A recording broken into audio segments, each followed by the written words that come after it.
SigTalks, Episode 031, 10 Hours with Sigafoose. What I see, I don't like. Hello, and welcome to SigTalks with your host, Dr. Carrie Sigafoose. Your home for the chiropractic philosophy, where we discuss the teachings of Dr. James Sigafoose, from his writings to his talks and his many audio presentations. How is it possible that I'm the son of Dr. James Sigafoose and I have never heard anything that he had to say? Don't get me wrong, I listened to my father for 47 years, but how is it that I had never heard him at all? I sit here listening to this clip and all I hear is myself, my story. Was I that terrible of a child or that ignorant of a person that I could not or would not see myself in my father? Why is it that I listen to him now and I hear what he has to say and I hear him telling the story of my life? Is he telling your story too? Today we have Dr. R.J. Gelinas with us to see what he has gotten out of this clip. Well, just listen to the clip for yourself and you tell me. You tell me what you hear.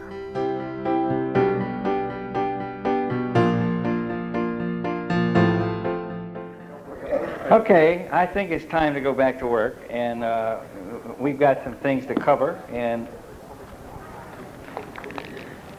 I want to apprise you of some things. I think that probably I don't have to explain this, but I will anyway.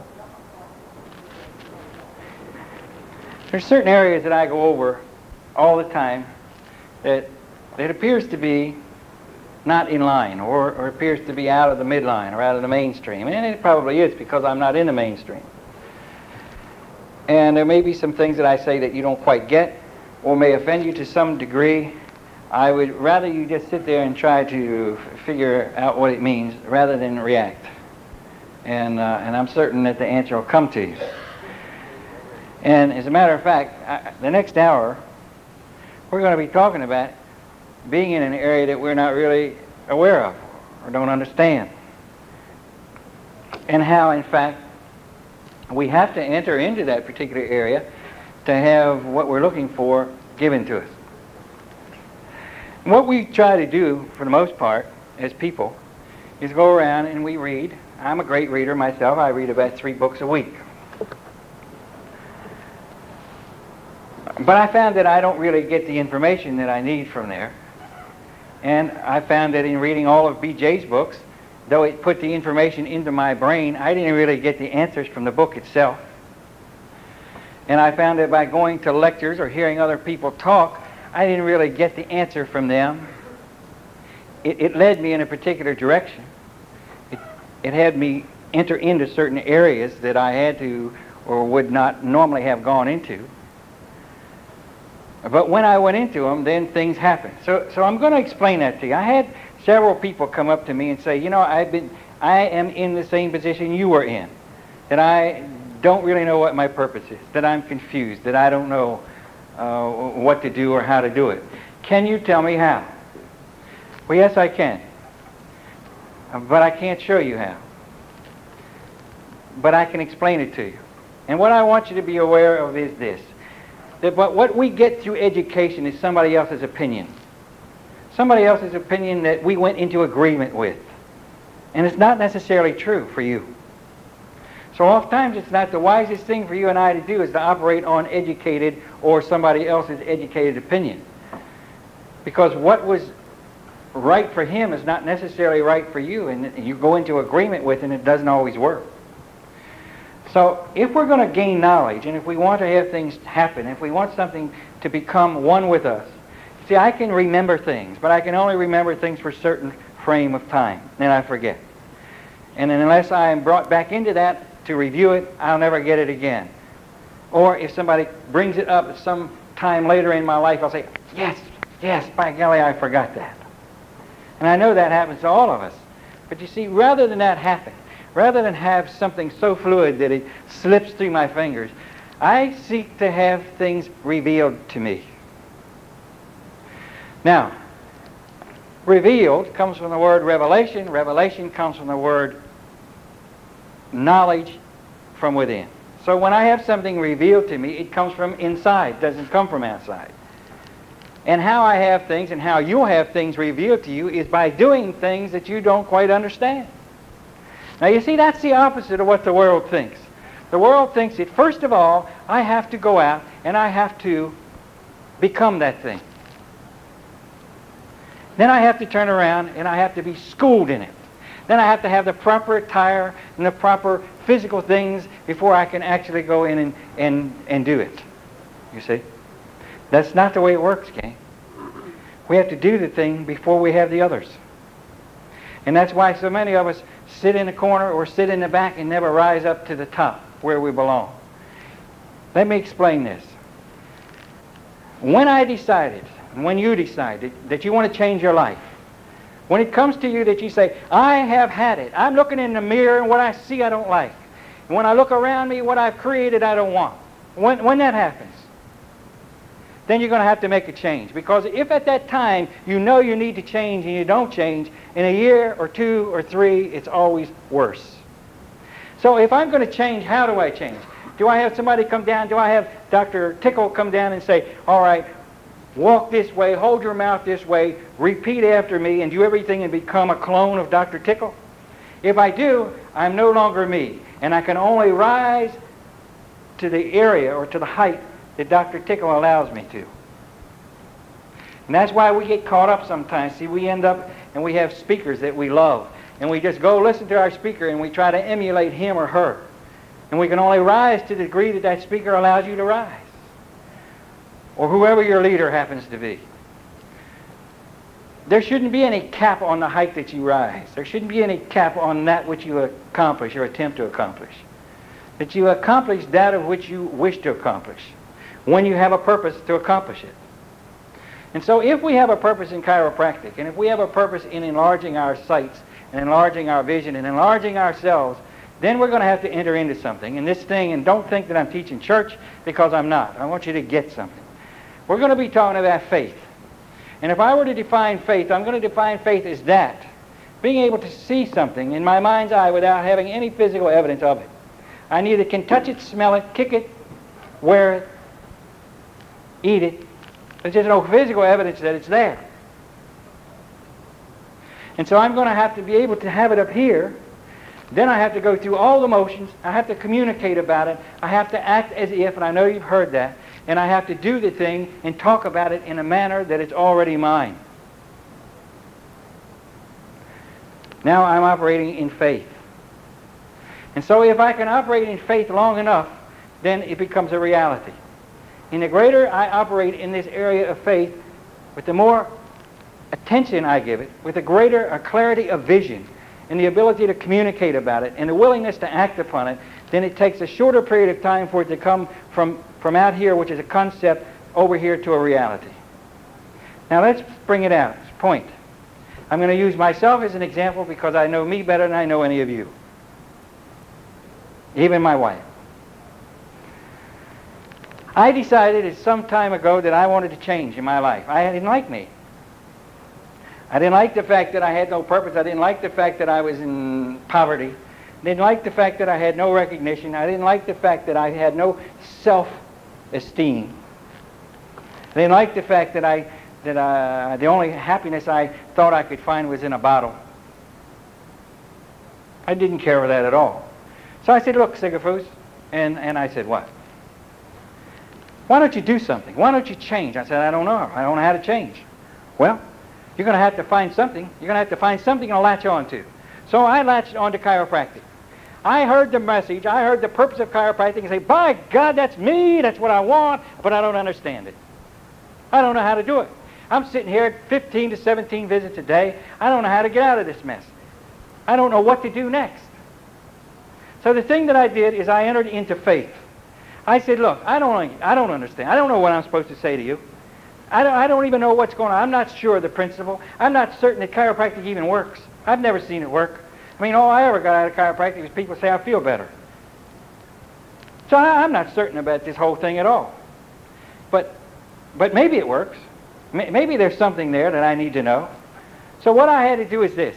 I started in this manner. I would read, and then after reading, I would meditate, And after meditation, I would visualize, and then I would visualize exactly what I wanted to accomplish that night and the next morning, and I never went to bed until I went to sleep visualizing, and I wouldn't get out of bed in the morning until I visualized what I went to sleep visualizing.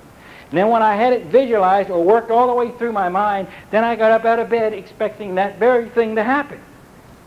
Does that make sense? Well, if it doesn't, bear with me because it's even going to make less. As we got up with this vision and started seeing the things that we want to accomplish and working on this, then we had the audacity to go out and start talking about it. And we tell people what we were actually seeing. Now, I'm going to draw a line here because you've got to understand something, and I'll make a point. My object in life was to see as many people as I could possibly see. And through visualizing and through keeping that thing in mind, I want you to realize that I adjusted, and I'm only telling you this to give you an idea, that I adjusted 602 people in one day. You can say it can't be done. I can tell you it can because I did it. And I did it because I saw it, and I did it because it was a challenge, and I did it because I had to do it. It was just something I had to do. And I couldn't have done it without the help of my wife. And I couldn't have done it without other people's help. I couldn't have done it by myself, but it was done. Now, how did we do this thing?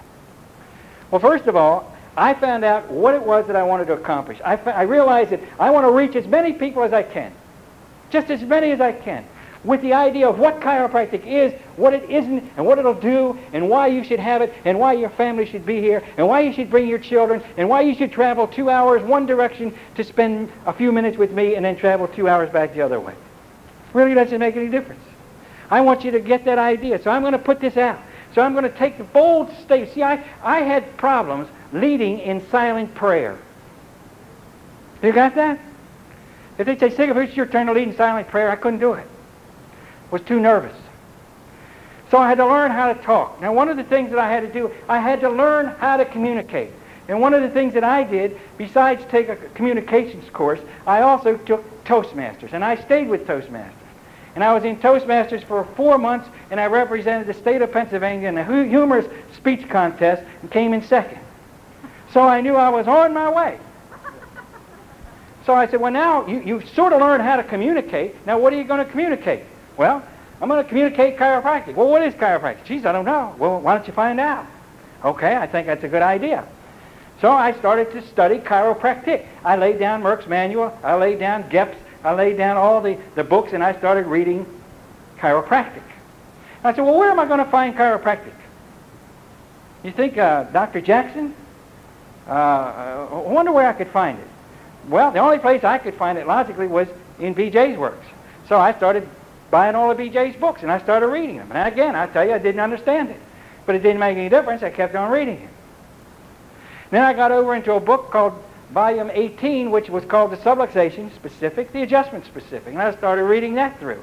And I read that and finally realized what a subluxation was and what it wasn't. And I got a handle on what an adjustment means. And I understood the adjustment and the timing on the adjustment. And I understood the need to visualize the bone and the subluxation before I ever laid my hands on them, to see my hand on the bone, see the bone moving in the direction, and see the end result before I ever made a thrust. I learned that. Didn't understand it, but I learned it. And then I did it. But I did it in absolute ignorance, not knowing what would happen until I started doing these things. Then the answer came. Now, I said, well, I got to see more people. At the time, I was seeing about 25 people. I come to Parker in 1960. And in 1960, I learned enough to keep me in this business. I went from 17 visits to about 20 or 25 visits. My income went up. I learned the meat and potatoes book to the degree that the first patient that came in was a 240-pound truck driver, and I called him Mrs. Jones. Well, that's what it said in the book. Everybody in there was Mrs. Jones. I had it down pat, you see. But my practice just sort of stalemated. It just didn't move after that point. So finally, I got into this thing called chiropractic. I learned what the principle was. I learned what the philosophy of it was. I learned why it was there. I found out about the adjustment. I found that it's a science. I found that it's a real art to make a proper adjustment at the right place at the right time. I realized that if I made the adjustment, it was right, that I had to get out of there to give the body a chance to heal up. I knew that I had to see more and more and more people. How was I going to do it? By going to more seminars? Yes, I go to seminars all over the place. Every place there is one, I used to go. They thought I was a professional seminar goer. But I had to get this stuff, you see. But finally it came to the point where I said, Sigafoose, all this stuff out here people are saying you're duplicating, but nothing is really happening. Why? Well, I don't know why. Gosh, I got all the information. I got stacks of notes. I got everything memorized. I got the pattern down. I just don't know why.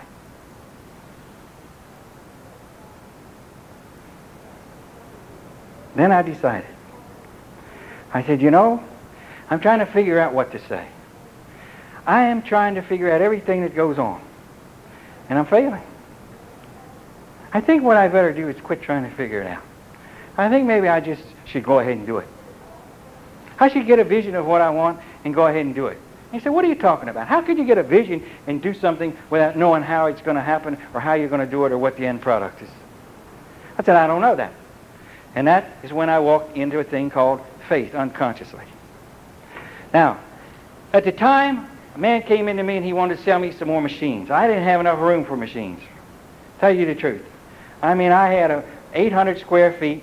I had ultrasounds and I had all kinds of stuff in there. I would walk in there in the morning like this. See? And finally, I decided, this guy comes in, he said, I want to sell you more machines. I said, man, I have no room for machines. I got no time for machines. He said, are you that busy? I said, I'm seeing 80 people a day. 80 people a day? Where'd that come from? You know, I'm only seeing about 20, 25. What did I tell that man 80 people a day for? Well, you told him a lie so you get rid of him. No, I don't think so, because, you know, I saw 80 people flash through my head just before I said it. So I got to thinking, you know, I said that I'm seeing 80 people a day to get rid of that guy, but I actually saw 80 people for a moment, so I'm going to start seeing 80 people. So I started seeing 80 people right up here. And I'd walk through the office. I'd say, hello, Mr. Jones. Hey, Mr. Jones. That's the only name I could remember. Everybody in there was Mrs. Jones. There wasn't anybody there. You understand? I was talking to these people and they weren't there. You could have had me locked up for that. But I went in and I adjusted them and I talked to them and I gave them reports. I x-rayed them and I fondled them. Not fondled them. I hugged them. And and we just went through the whole thing. And I kept, and guys would say, then I went up to a meeting and they say, hey, man, how many are you seeing? I said, I'm seeing 80 people a day. 80 people a day? I don't believe it. I said, I don't care what you believe. I told you I'm seeing 80 people a day. Now get this. If they would have said, how many are you adjusting? I would have said 20. They didn't ask me that. They said, how many are you seeing? I said 80. Now there's a difference between what I was actually adjusting and what I was seeing. But you know, I kept telling people I was seeing 80. I was talking to 80 people. I was seeing 80 people. It wasn't long. I was seeing 80 people. By myself. I didn't have any help. I mean, I was just in there seeing 80 people, adjusting them, bringing them in, lay down, take their money, fill out the card, answer the telephone, sweep the floor. Did that till we got to now, I got to tell you, once I got to 80, I said, by God, you know, I got to 80 by seeing it up here. I don't understand that. And you know, I'm answering people with answers that I don't know where the answer's coming from. I said, did I say that? You know, I'd start a conversation in this room, walk out, close the door, and finish it with this person. And it was right for both of them. I couldn't understand that. So I said, yeah, I don't know what's going on here, see. And I used to think, well, BJ's here. Right? I said, BJ's probably hanging around here. He's directing me. See, that's what I started thinking. Well, the point is, I started seeing 150 people. My mind said, you're seeing 150 people. I said, how many are you seeing, Sig? 150. Don't believe it. Don't care whether you believe it or not. I wasn't. I was only adjusting about 80. See? People never ask me how many I was adjusting. They always say, how many you see? And they fell right into my deal. See? Because if they'd asked me how many I was adjusting, I'd have to tell them, and I'd have lost my vision. I was so glad they always say, how many you seeing? See? So I said 150. Well, it wasn't long. I was doing 150. But now I was doing 150 by myself. And I was taking the money, and I was laying them down, and I was making appointments and answering the phone, and so on. So finally, it got to where I was checking my books, and I was doing 80 again. I said, well, what happened there? So a friend of mine called me, and he said, how you doing? I said, well, I was doing 150, now I'm doing 80. He said, did you ever hire a girl yet? I said, I got no room for a girl, and any way she'd get in my way. He said, well, look, why don't you just quit chiropractic and hire yourself out as a chiropractic assistant? And he hung up. Well, I got the message. I got what he was talking about. So I hired a girl the next day. And then I started my vision back. And the vision came. There we were at 150. And it just kept going until finally we got 350 visits. See? Now, from this point, I don't know whether my vision is going to get any bigger or not. But it did. And I won't tell you how big it got. But everything that I did, I saw before. I talked about it. And then I went ahead and did it. Now, I had my first orientation. I told you that I have orientation. My first one was 35 people in a waiting room. They were all stacked in there. They couldn't sit down. They had to stand up. Somebody came in late, opened the door out, and two people fell out of the room. True story. They just popped out like a cork in a champagne bottle. So we left the door open, and then I was talking around a corner, sort of, see. That's why my voice carries so well. I was used to hollering at people in other rooms. So finally, I said, well, look, I can't get all these people in here. Why don't we hire a movie house? Now, I'm in a town of 1,200. It wasn't 3 to 4 months ago I was barely cutting it. Now, we're talking about short periods of time. I said, Patsy, let's hire a movie house. She said, all right. So we hired a movie house. Filled the place up with 350 people. I don't know to this day where they came from. But I walked out on the stage and there was 350 people sitting there. And we went ahead and delivered the message. And the thing just kept on going and growing, but it only kept on going and growing because I had to operate in faith. And as I did things, not knowing how to do them, not knowing what the answer was, not knowing what the outcome would be, that I just went ahead and do it without knowing it was revealed to me from inside why it worked and how it worked. And when something is revealed inside, it's mine till the day I die. I never have to forget it. I never have to think about it. It just is automatically a piece of me. You get that? You see, I would much rather have revelation or knowledge than I would be to have educated opinion. And the only way I can get revelation or knowledge is for me to go into areas that I don't know anything about and operate in faith until the answer is revealed to me.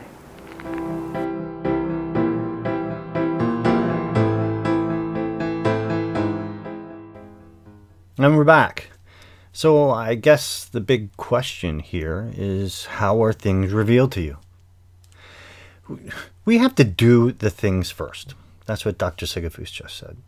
When you finally realize that you need to change, you have to just do it. Because if you continue to wait, then things will just get worse.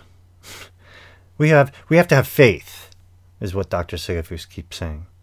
You have to do it all in a manner as if it has already occurred. And the more you operate in that faith, then the sooner it will all come about. No matter what you do, if you don't want it bad enough, you will not change. So that is the first step. Wanting something so bad that you will do whatever it takes to make that change. No matter what I did in my past, and no matter at all that I was the son of Sigafoose, I was drunk. I did not want to change, and I didn't, and my life got worse. Now, here I sit listening to the clip over and over, and I can honestly tell you that I never knew my father was a drinker, or a mixer for that purpose. I was so lost and wrapped up in my own life that I did not even know that my father talked about these things on stage. You see, I did not want to know. I was not ready to hear the things that made me like my father, nor did I want to hear that I could change. None of this happened, by the way, until I did what my father said at the beginning of this clip, and that is, I finally wanted to change. I looked into the mirror and I did not like what I see, so I decided to change. My biggest problem is that I had to learn how to talk, or in my case, write. But before all of this, I had to learn how to listen. The journey for me was listening to all my father's tapes. I first had to learn where I came from before I could learn about where I wanted to go. What is it that is holding you back? Where is it that you want to go? What is holding you back? I never knew that last question. I was failing in every part of my life. I had no vision or faith in myself and what it is I do. Just like the title of this clip, what I see, I don't like. Until I could admit to myself, I could not move forward. The key to this was to stop looking in the mirror and trying to figure out what was wrong and to just do whatever it is I needed to do to make the changes. I had to see myself changing before the changes ever occurred. I had to act in faith as if I had already changed. Once I got hold of that, then the changes started immediately. I just went ahead and did it all, and it was all revealed to me. And it was not automatic. It was automatic later, after it was revealed. From that point on, it became a part of me. Now, don't get me wrong, it was a long process for me, and I'm still on the path to becoming the man, the chiropractor, and the person I now see in the mirror. But once it was revealed to me, by taking that first step, that being put down the drink, everything else started to change. My biggest regret is that my father is not around to see the man that I am becoming. Not that he would be happy with all of my choices, but I do not drink. And as soon as the state of Maryland gives me back my license to practice, I can promise you that I will do one thing, and that is find incorrect vertebral subluxations with the use of two tools, that being my brain and my hands. I am lucky, though. I have been in and around chiropractic my entire life. And by my entire life, I mean from the second I was born. It has taken me 48 years for it to be revealed to me, but I know who and what I am today. With that, I would like to introduce Dr. Gelina and ask him what it is he got out of this clip from 10 Hours with Sigafoose. So with that, I would like to introduce Dr. RJ. And Dr. RJ, to start off, could you tell us a little bit about yourself? Yeah, thanks, Dr. Carey. I practice in Westminster, Colorado. My wife and I opened up our practice together in 2006, and we've been practicing together ever since. Just sort of like your dad was stating in the 10-hour talk here with Sig, that a lot of times we want to go and be other people. We want to do things like we see others do. That really resonated with me because that's where I was for most of my career, that I was trying to be like someone else, that I always wanted to strive to do it their way because I thought they had it figured out and it was successful to them, and I figured that's all I needed to do in my life was do it the exact same way. And I think he talks about, I just need to be more like Dr. Tickle. And I mean, there was countless names of those for me in my young career so far that have popped in my mind and that I've tried to mimic and follow. And it was probably around early last year that I got a hold of some of your dad's audios, and I just started listening to your father every single day in my car. So every time I was driving, every time I was to the office, home from the office, or anywhere and about, from Monday to Saturday, it was nothing but Sigafoose. So I got ingrained with the principles and philosophies of chiropractic, and just hearing him teach over and over, that he inspired me to be a better version of myself. And so one of the coolest things is that I've sort of created my own systems. And when I tell people, like, well, who taught you how to do that? And I'm like, I did. And they're like, well, how'd you think about that? And like, it was honestly innate. It was an innate-driven process. So I've been practicing, high volume for years, and I love it. I love seeing people. I love making a difference in the community. And I just got tired of doing other people's systems and ways. So now I created my own sort of systems in ways based off of what your father said. I've had some interesting conversations with your mother about how your dad did it, and I was running stuff by her, and she's like, well, no, Sig didn't do it like that. He did it like this. And then when I heard her say that, I'm like, well, it's basically what I want to do, just he didn't know he was doing it. So then I walked with faith, man, just like you said. I walked with faith, and I went all in. And so what I mean by that is I used to do a 3-day process, and I took it down to a 2-day process. So a new patient exam, people come into a report. And so I didn't like that because I felt that it was such a hard sell to get them to come back to the report, or you had to get the spouse there. And I didn't really like chasing people. So after listening to your dad's audio, I created a thing called Chiro Basic Training, where I bring my practice members the first time they come see me to my Chiro Basic Training, where I teach them exactly what we do, what we don't do, what chiropractic is, what chiropractic isn't, what they can expect from us, and what we can expect from them. And then at the end of that, I take them in a room and say, does this sound like a good fit? They say, yeah. I sign them up for care, and then we begin the process of a relationship together. And I thought about it for months, and I tried to, just like your dad said in the audio, I tried to find out every detail and make sure I had everything. And sort of like you said, Carrie, at the beginning of this, I just had to rip off the Band-Aid and go full in. So in April of this year, I just said, okay, we're doing no more new patient exams. We're doing our chiro basic training, and we kept it twice a week. And so now I just got tired of that, and I said, okay, great. Oh, we're only going to do it on Wednesdays. So my staff knows and everyone knows we meet someone in the community. We just sign them up for a Wednesday. They come to chiro basic training. They come with their spouse or significant other, and they come and learn what chiropractic is. And so now I'm passionate because I want people to be in my office because they understand the principle of chiropractic, that they understand that without chiropractic, there's nothing. And I want them to in my office because of chiropractic, not because of curve correction or just because they understand subluxation, what chiropractic is. And so honestly, I owe a lot of that to your father, and not mimicking his ways, but for him giving me the courage and understanding that I just needed to trust my faith. So when I was listening to this audio, that's the thing that just really resonated with me, is like, I love your father because he didn't care what others thought. And he knew that his thoughts were more important and more valuable and more powerful than anyone else's thoughts out there. And when I started incorporating that in my own life, man, we just grown huge. Well, the numbers we see are ridiculous. They're nowhere near to the numbers I want to see.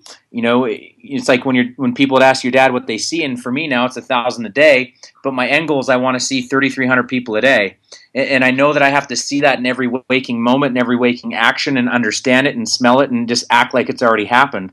And I'm getting to that point, and so I'm just super excited that the Sigafoose family found me in my life, and the only regret I have is I talked to your father on the phone, and I was starstruck, and he's like, you need to come hang out with me, and I never did, and then he passed away, and now we got you carrying on his legacy, and I thank you so much for that.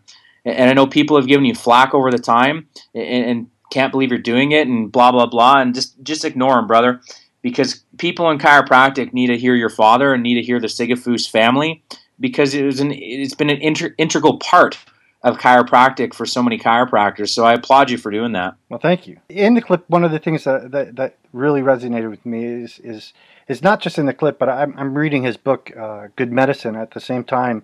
And he says, we have to stop acting so conservative and so being worried about what our spouse thinks and what the doctors down the street thinks and what everyone else thinks. He goes, BJ and Dee Dee were not conservative. They did what they wanted to do, and they did it so well that they, like we said, they jumped in and acted by faith, and then it just sort of came to them. Is that sort of kind of like what you were just saying? You got to just get out there and do it, and be willing to make the mistakes, but then also make the corrections along the way in order to make it better fit you. Yeah, man, that's so true, right? And the problem where people get stuck is they're so afraid of trying. And it's going to sound cliche, but Yoda's line, there's no try, it's do or do not. Yeah. And I strongly feel that that's the way chiropractors need to run their practices, is just do what you want to do, right? Teach chiropractic, but teach it how you want to do it. Because I don't think the way I do it isn't going to work for everybody. Is it going to work for some? Sure. But you have to twist on it and do it your own way. We're all created by God as unique individuals, and he didn't create you to be your dad. He created you to be Carrie. And that's the thing that I finally realized, is that there's a plan for me, and that he made me perfectly to be unique and different, and just use my skill set to make the biggest impact. And it's freedom once you realize that. When I graduated from school, I wanted to be so different from everybody else. When I opened up my practice, I opened it up. I have no problem saying this. I was a mixer, and in the 12 to 13 years that I practiced, my father never once stepped foot into my office. And he said, when you throw out those machines, when you start being a chiropractor and practicing, just chiropractic, I'll come in your office. And he never came through my doors, to tell you the truth. But I obviously was so miserable with my life and so miserable with the way I was practicing that I literally just walked away from it until I could figure it out for myself. And sad enough to say, it took my father dying and me starting off not to create SigTalks and not to redo Sigafoose.com. I started it because I didn't want my father's stuff to go away. So I just started saving everything and digitizing it so we didn't lose it. And along the way, I finally listened. And I'm not going to say I listened to my father, but I listened to the chiropractor. Because I was first and foremost his son, so of course I wasn't going to listen to my father. What son ever listens to their father? But I listened to the chiropractor, and like I said, I was born and raised in this. I had my first adjustment when I was seconds old, and I was at my first DE when I was several weeks old, and I was raised in this. So it was a part of me, but it was a part of me I ignored because I felt like I was living someone else's life. And until I started living my own, but being willing to be open to understanding it, it never held. And that's why this clip it shocked me. Here I am listening and hearing about how my father was a mixer in his first 8 years, and that he didn't know what he was doing, and he wanted to be, a medical doctor. But it wasn't until he listened for the first time and then acted on it. I mean, did you have those confusing things at the beginning?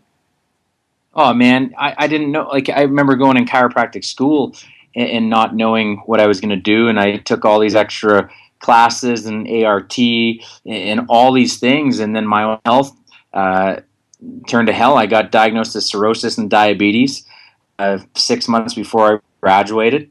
Wow. Medically, they wanted to put me on 15 pills that were going to create infertility, sterility, and erectile problems, and I didn't want that because I just got engaged. Yeah. And so I got turned on to some principal chiropractors, and they shaped my life. And then in practice, I still didn't know how to do it. And we did things at the beginning, and last couple of years now, I've been really devoted to upper cervical work, and taking a lot of stuff out. Man, we used to do a lot of nutrition, exercise stuff, and I just back to your heart of it all of just being a chiropractor. And I've been there too, and that's why I love your dad. Because he wasn't afraid to say, I made mistakes. And one of the greatest things that one of my mentors always said is that you want to follow that leader that walks with a limp.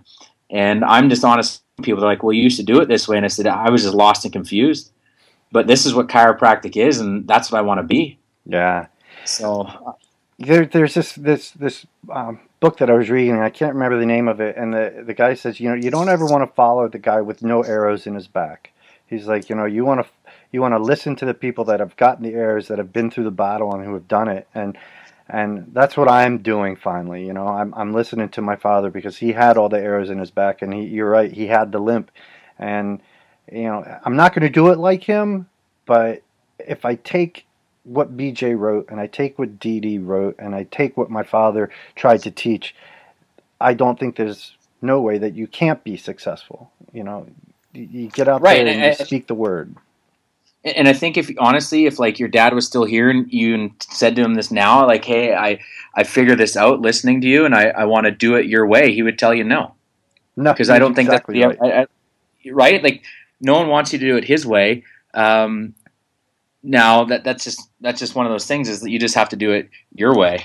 Well, that's right? what he always says. And he says, if you're gonna buy my audio or buy my book, he was like, I want you to take it and I want you to listen to the audio until it wears out. I want you to read the book until the papers get thin. He's like, but I don't want you to do it my way. I want you to take it, internalize it, and make it your own. Knowledge isn't just reading a book. He's like, knowledge is taking it and making it a part of you and letting it express in its own way through you. And that's, Absolutely. In a brunt, that's what I got from the clip. I don't know about you. Yeah, man, that's totally it, right? Like, be yourself. Like, do what you want to do, follow these people, but at the end of the day, you got to be yourself, and that's what's going to make it shine. Right. I mean, I can resonate with that. I'm going to head off a little bit here, and you have a pretty cool program going on out there now too, don't you? Yeah, I created a thing called the Above Atlas Club. Yeah. Can you tell us a little bit about it? What we do with that? Absolutely, man. I thank you for the opportunity. So I wanted to create a place for principal chiropractors that are out there that want to have a brotherhood of chiropractic. So I got together. I was tired of doing the coaching programs because I don't believe there's one set way for every individual, but I believe that every individual has a way. And when you can surround yourself with powerful people and you express your ideas, that they might have ideas that might help it become better. So we call it the Above Atlas Club because we really believe that chiropractors get stuck in their own heads, and that's what limits their belief. Just like your dad was saying, if you don't see it and you don't believe it, it'll never be. Mm-hmm. So we just want to create a group of docs that are really powerful on communicating the principle. Not just knowing it, but being able to communicate it effectively through speaking, through marketing, and just have a burning desire to go out there and save and serve chiropractic. So when your father passed, I was talking to one of my best friends, Dr. Dustin Whitney in Calgary, and same with Dr. Ryan Hummel in San Diego. And I'm like, look, man, it's our time to step up, boys, because all these leaders that have been in front of us that have done great work are leaving, and we need to start a new generation. So my idea with the Above Atlas Club was we'd be this new generation of young principled chiropractors that are willing to go to jail for the principle of chiropractic. And so at our last meeting, I asked these guys, I said, you know what, I only want you to be a part of this, that if one of us gets thrown in prison because we did stuff that was by the law, not against the law, and that we were doing it chiropractically, not committing any crimes, and if one of us goes to jail for subluxation, that I know that the rest of you in this room are going to protect my family. Right? You're gonna help my family out, pay bills, and come with that. And all the guys in the room said, yep. And so that's just the kind of mentality I want in this club, is that if one of our brothers or sisters goes to prison for chiropractic, the rest of us are looking after that family and that practice. Because it's a scary world when you go out there and you're so raw and you're so and you're just convicted to telling the truth, that you're going to offend people, and that brings a target on our back. But I don't want to have the fear of the target. I want to know that I got a community that's going to surround me and lift me up and pick me up when I get knocked down. So that was the whole understanding the Above Atlas Club. It's just pretty cool. You can check out the aboveatlasclub.com. There's not much marketing on it because we grow from above down, inside out, just like the chiropractic philosophy. That's excellent, and I'll put a link to that on the SigTalks.com page along with when I download this audio to it. So if you're listening to this and you want to check it out, just go to SigTalks.com and there'll be a link directly to the Above Atlas Club on there. Awesome. You know, it was funny when you were talking there. You know, I was thinking about what my dad wrote in Good Medicine. And have you had a chance to read that book? I haven't. I haven't got to it yet. Wow. Your mom got me everything he had, so I've got a plethora of Sigafoose stuff. Well, it's awesome, and we just sort of released the 5th edition of it with a new foreword from Dee Umber, so it was pretty good. But in it, you know, he says, you know, what if Dee and BJ were afraid to get up there and speak the truth?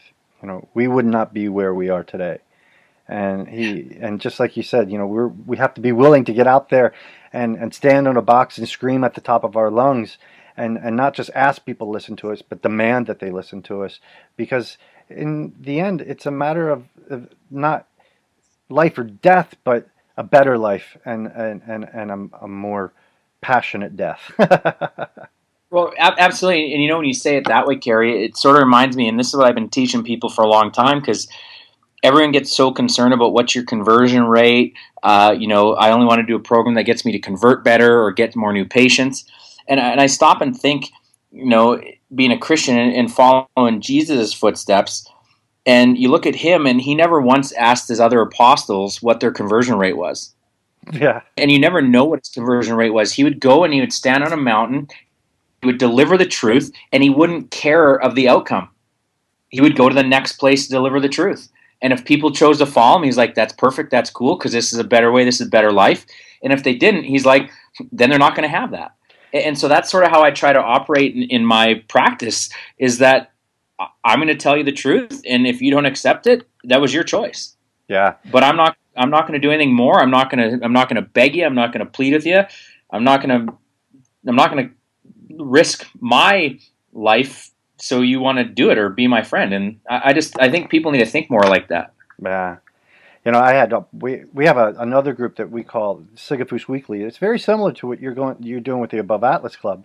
And one of our guys, you know, he's a new graduate, and he was so excited, not because he was filling up his office, but because he was actually turning people away because they weren't willing to follow his care plan and what he knew was the proper way to take care of a patient. And sometimes, you know, that's one of the best things we can do, is stand up for ourselves and not say, I'm not going to do it your way, it's going to be my way. And if you can't follow the way I want to do it, then, you know, there's a guy down the street that'll as my dad used to say, rub horseradish up your nose if that's what you need.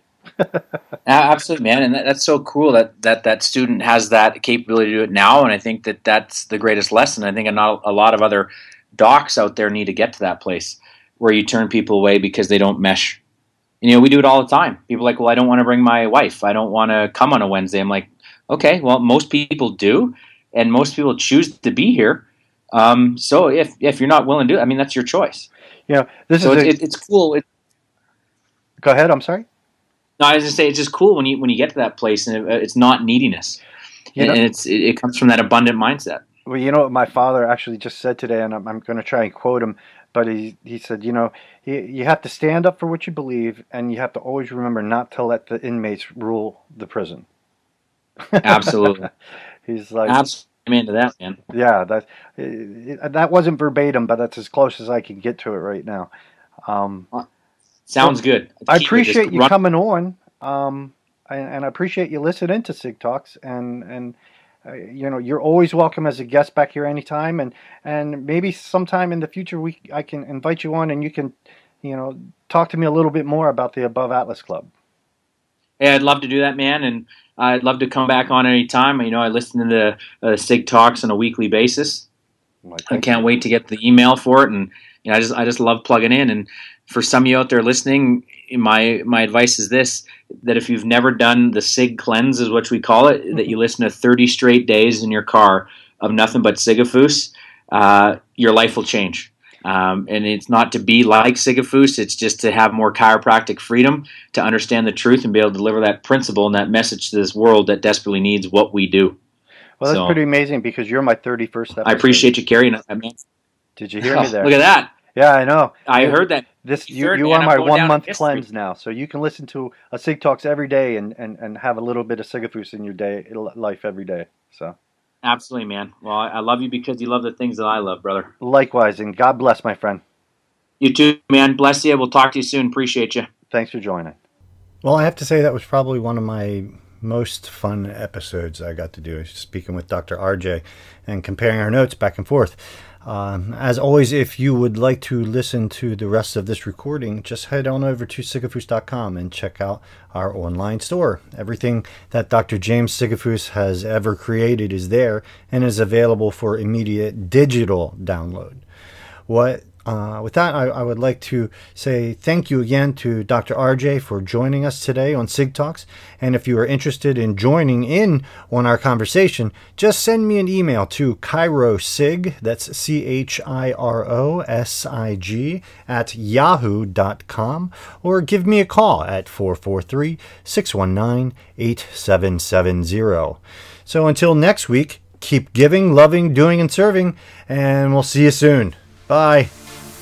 Thank you for joining us today. If you're interested in more of Dr. Sigafoose's material, head on over for your daily dose of chiropractic philosophy to www.sigafoose.com and register for our free newsletter and to find today's audio clip of Dr. Sigafoose in its entirety. Remember to give, love, do, and serve.